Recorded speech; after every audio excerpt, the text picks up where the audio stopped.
Welcome to the Total Boss Podcast, and I'm your host, Christiano Green, a podcast where we talk about finding fulfillment through self-development, being a leader of your own life, and getting the most out of it as well. Tenacity, originality, talent, authenticity, and being legendary.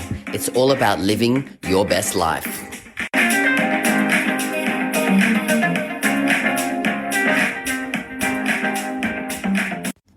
Hello, all you total bosses out there, and welcome to another episode of the Total Boss Podcast. I am your host, Christiano Green, and I'm a mindset coach working with gay men, and I love to help them work on their confidence, helping them find fulfillment, freedom, and create fortune in their lives. This week's episode, I'm going to be talking about meeting our needs in unresourceful ways. So I don't know if you're anything like me, but growing up, we don't know what we don't know, right? And we go on a bit of a journey of growth. And a lot of the times we make mistakes, and sometimes we just don't know that we've got something that's limiting us and holding us back in our life until, we get smacked in the face with it a couple of times, right? I don't know if you've ever had a situation where, you're looking for something specific and in fact you're doing it for completely different reasons, right? So we all have 6 core human needs in life. One is certainty. So we really want to know, with absolute certainty that, we feel loved, that we feel important, that we feel valued, or certain that we are going to be able to make money, certain that we are going to be able to be healthy, or that our family is going to be okay, right? So there's one need is certainty, right? The next one is uncertainty. So that's kind of like looking for variety. So we want to have things in life that maybe we're not doing all the time, something that's new, something that's fresh, and for some people who really like this need, that could be like, serial dating, right? Someone who wants to go on lots of dates because they want to have a variety of different men or women, right?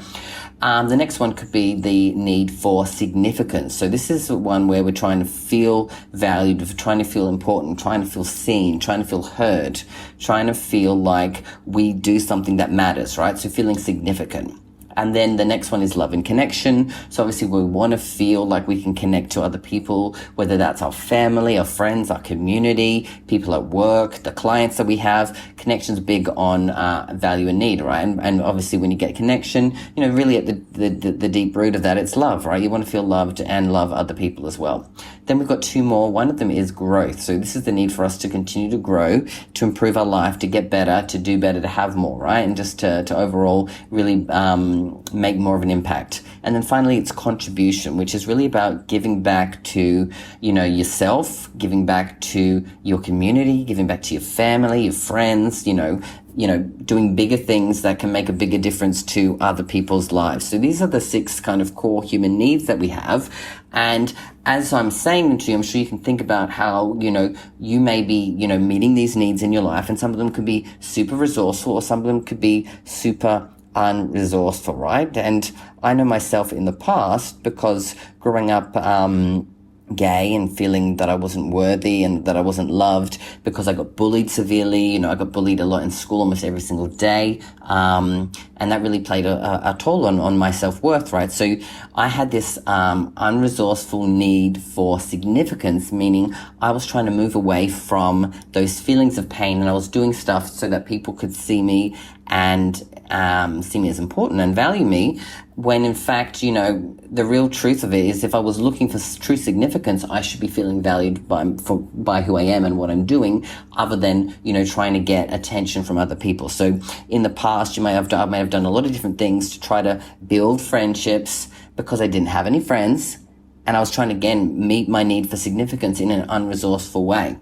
And that played out for a lot of my life, and that really affected how I was doing things in my work life, when I was doing things with friends, when I was doing things with my family. But overall, it really affected how I saw myself. So really looking for my need for significance in an unresourceful way really affected me and my ability to kind of connect truly to other people. So you see how that need kind of affected my love and connection need. And that really affected me trying to connect to people and be authentic and be vulnerable, because sometimes I would utilize some of these stories that happened in order to get attention, right? And, looking back on those things, you see them clearly, but in the moment, you don't really realize necessarily that you're actually trying to do that. It's just more unconscious then. And now when you realize that, it becomes super, super conscious, right?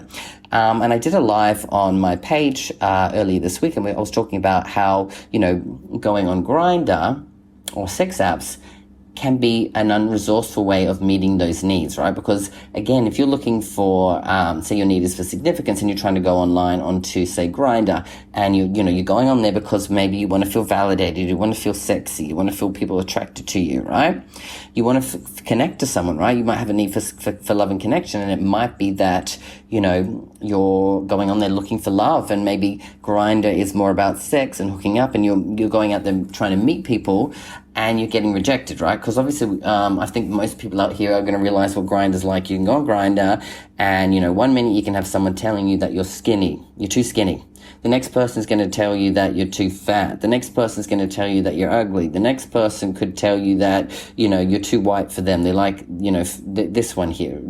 Everyone has probably had an experience on Grindr where they've been rejected or devalidated for who they are, and probably taken that personally, right? Because if you are looking for that significance from other people, you're always going to take something that someone says personally. So going on Grindr, if you're not high on self-esteem, if you're lower in that area, you are going to get affected by how that comes across, because it's not going to really show up as your true self, because you're going to be, like I said, looking for something. If you get rejected, you might then take a perception of what, say, the whole gay community could be like, because there's plenty of people out there who, before they, come to terms with really being out with their family and friends, they might go onto these apps to start to, be curious about hooking up with a guy or what people think of them. And that could be your perception of what all gay men are like if you have some really bad experiences, right? I know I speak to a lot of people, I speak to a lot of clients, a lot of people that I speak to in my business, where they feel very lonely. And they talk about their experiences going on Grindr and how they feel like, the whole gay community hates them, and that there's this, big thing about, if you're not, buff and sexy, that, you're a loser in the gay community. And I don't believe that to be true. I just think that that's definitely a culture, especially when it comes to these types of sex acts, because most of the people that go on there are really just looking for sex. I don't think people go on to Grindr really trying to find a true relationship. And I know you may say that you do, and that's great. And that might be true to you, but I think the majority of people are looking for sex. And so if, you're reaching out to people there that maybe you wouldn't walk up to in real life and talk to, maybe think about what is it that you're doing on there, and why are you doing on there, maybe not feeling comfortable to go and say that. What is the real root cause of that, right? So if you were at a bar, would you go up to the same people and ask them these questions, right? So you do it online because, you're hiding behind, a bit of the computer there, right? You don't know these people, you feel safer to do it. But then you again don't get validated. Maybe they ghost you, maybe they say something nasty to you, maybe they even catfishing you, right?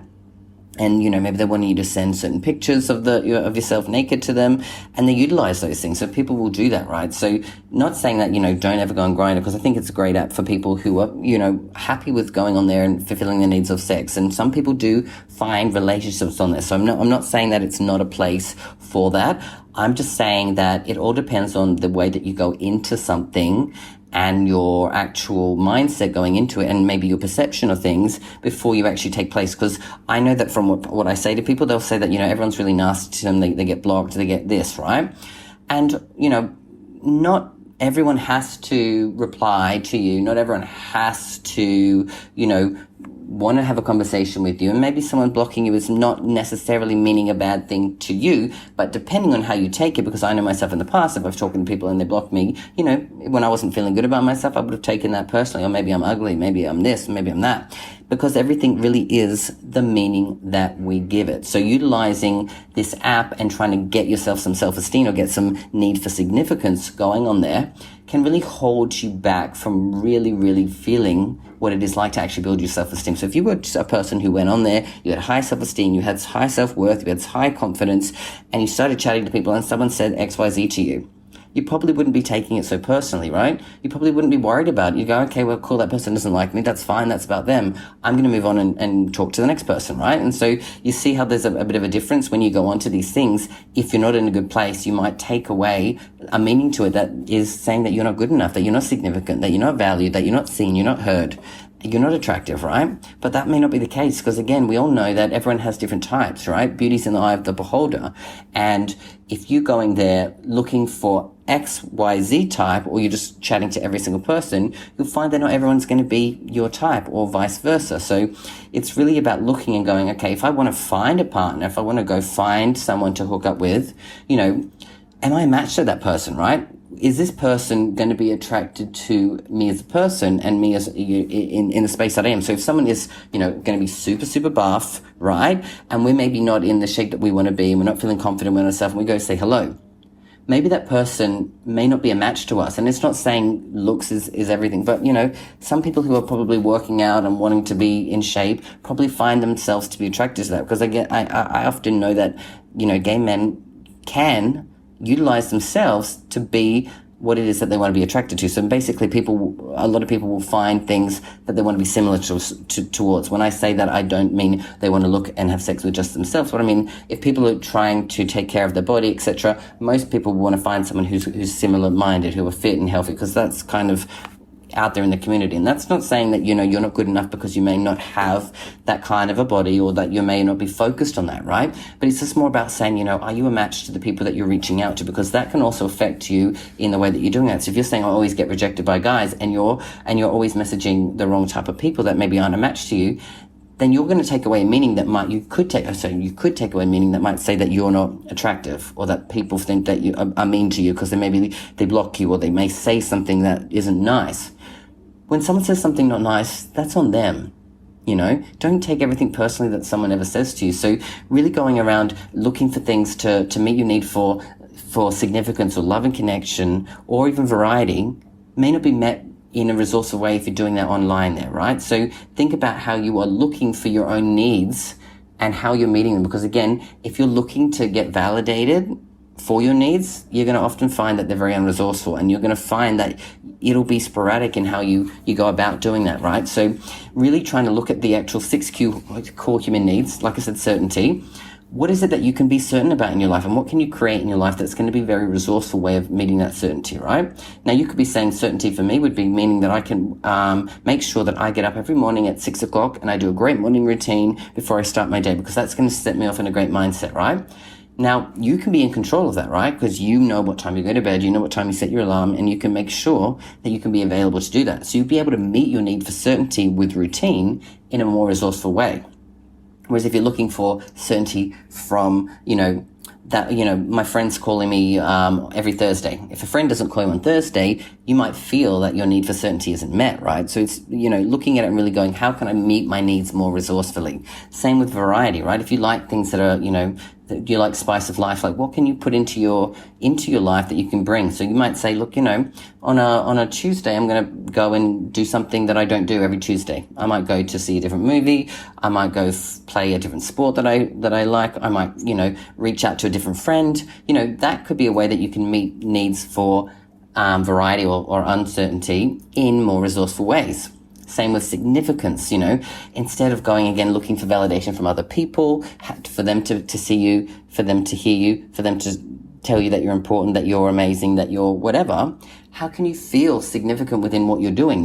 Maybe that's finding a passion in a job that you're doing. Maybe that's, picking up hobbies that make you feel good. Maybe that's having really deep conversations with other people and sharing how you feel. Maybe that's contributing to other things, right? Giving back to the community. That might help you to feel more significance, right? Because those things are in your control. It doesn't matter what someone else says when you know what you're doing and what you're saying is important to you.